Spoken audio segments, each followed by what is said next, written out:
I spent a fair bit of time talking about the flood, which is a very common mythological story, the idea that there is a flood and that the creator of everything determines that from time to time to wipe things out. And that's appropriately read as a description of the conditions of existence.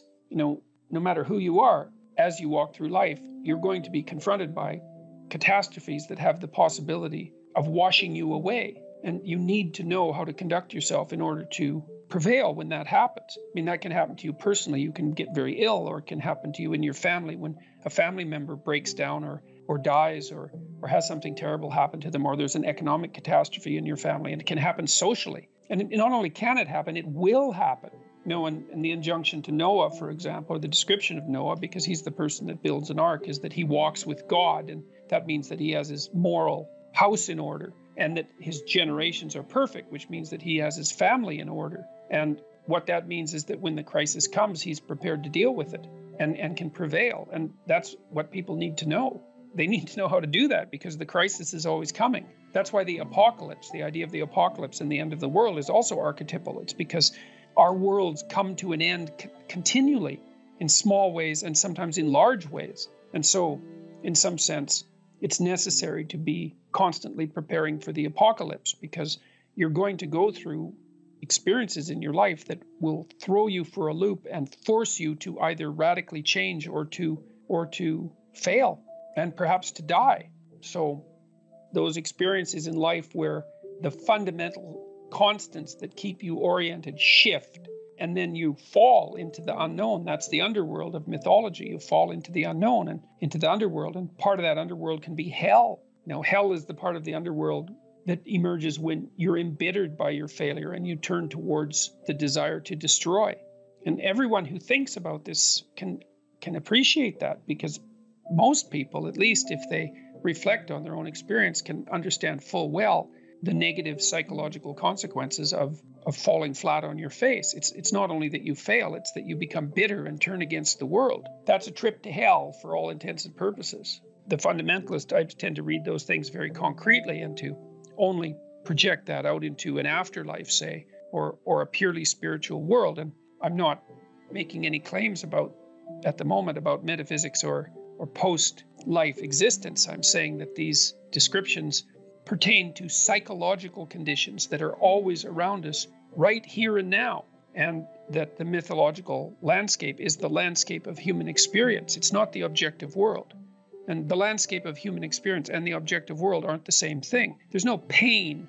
Pain is not an objective thing. It's part of the subjective world of human experience, but its reality is undeniable from an experiential perspective. So our materialist outlook doesn't do a good job of orienting us in the world, because it doesn't tell us how to behave, and it can't. It's the famous conundrum put forward by David Hume, which is you can't derive an ought from an is, which means no matter how much factual information you extract from the world, you're not going to derive from that an unerring guide to how you should act. And so you might say, well, there's an endless number of answers to the question how you should act, but that's not helpful, because all that does is disorient you.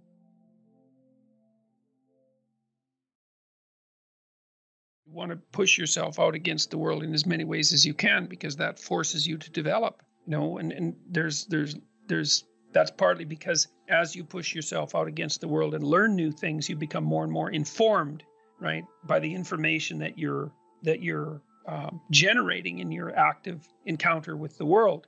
But also, we know that when you put yourself in new situations, new genes turn on in your nervous system, and they code for new proteins, and so you exist a lot in potential, and you need to actualize that potential in order to become all that you need to be in order to prevail in the world.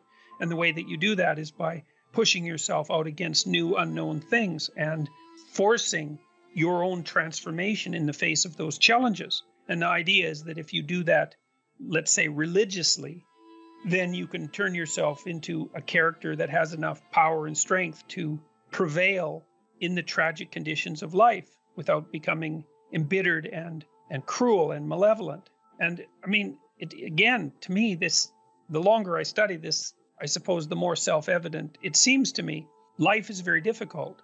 It will challenge you to your core. you need to be able to withstand that challenge, or you'll warp and deteriorate. How do you develop yourself to withstand that challenge? You take on responsibilities and challenges voluntarily and strengthen yourself. How else could you possibly do it? I mean, you could hide, but there's no hiding. You can't hide from illness and death. You can't hide from loneliness or pain. It's not possible. And if you retreat, then the things that chase you just grow larger. So you have to put yourself together. And you do that by seeing what's right in front of you, regardless of whether or not you like it, and encouraging yourself to master what you see voluntarily, and to extend yourself and to stretch yourself out constantly. And you do that with your eyes open, and you do that with your speech and thinking carefully monitored and regulated, so that you don't corrupt yourself with unnecessary ignorance and delusion, because that will just hurt you when the crisis comes.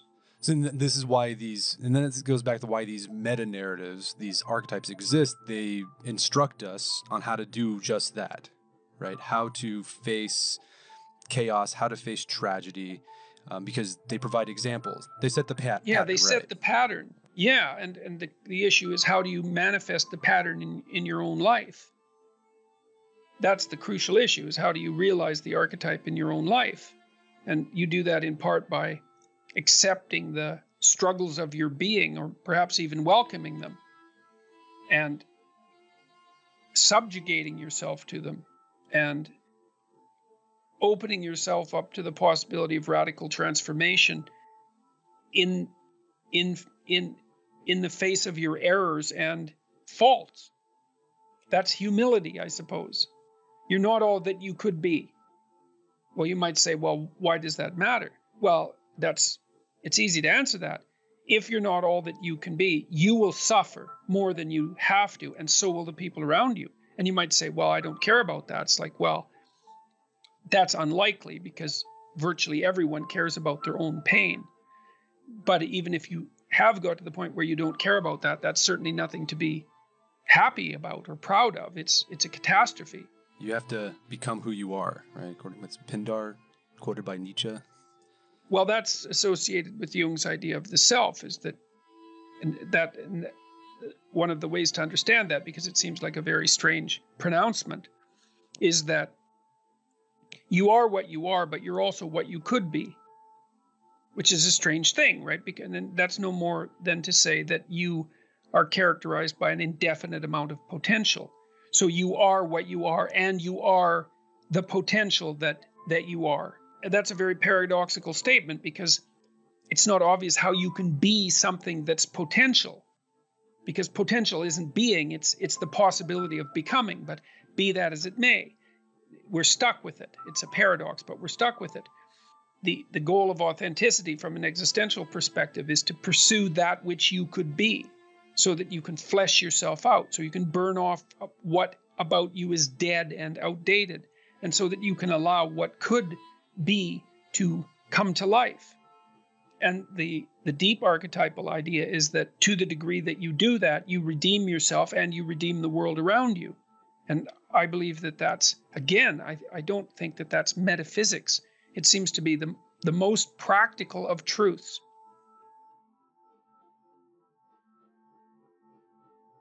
You can be afraid, but you can't stop. Yeah.